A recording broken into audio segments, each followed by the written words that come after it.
On that same day they were going to a village called Emmaus, and talking with each other about all these things which had happened. While they were talking and discussing, Jesus himself came near and went with them, but they were prevented from recognizing him. Well, it is this Sunday that the church will mark Ability Sunday, where it will give thanks for the gifts of all disabled people, and in particular encourage churches to think about the inclusion of disabled people in church life. This has been a year which has been unlike any other, when the closure of our church buildings and the rise of online worship have both given us an insight into what it is to be shut out from church, and to recognise the enormous difference online church makes in enabling everybody to remain an active part of faith and worship. And this has been a particular boon to disabled people. In fact, it is indeed ironic that for some disabled people it has taken the enforced closure of our church buildings to begin to open up a space where we can feel truly welcome. But the story of the disciples on the Emmaus Road offers us a wonderful picture of how we can, as individuals and churches, invite and involve disabled people in the journey of discipleship. For the disciples on the Emmaus Road were prevented from seeing the reality of Jesus, partly because their understanding of his story was fixed in a particular context which did not match what they were seeing on the road. It took a radical encounter to change them. But what is it which prevents us as churches too often from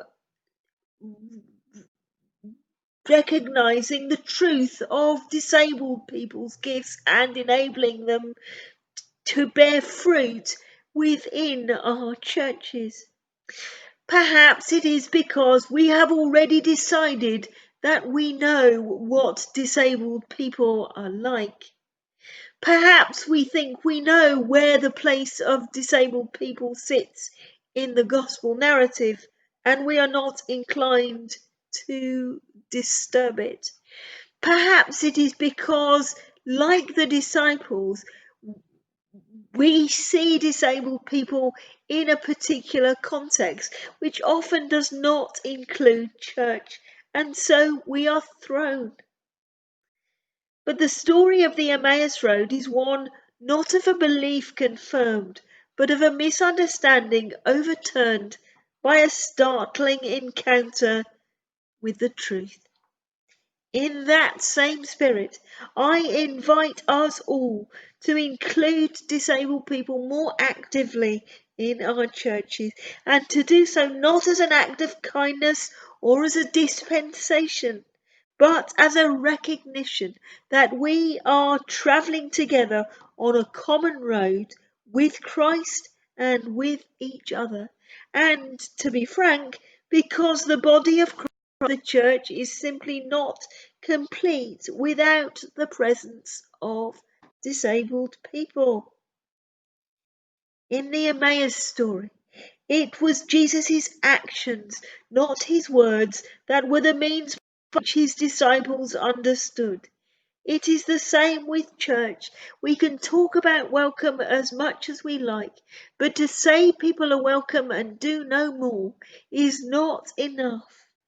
It is our actions, it is our demonstration of a welcome that will make a difference. Indeed, all our churches, both virtual and physical, are enriched by the presence of disabled people. May we become places of welcome. May we become places of surprise. May we become places where everyone, disabled people included, are encouraged to grow and to explore. because it is on such journeys that disabled people too will perhaps for the first time come to understand that the story of the Emmaus Road is their story. It is a story of and for them.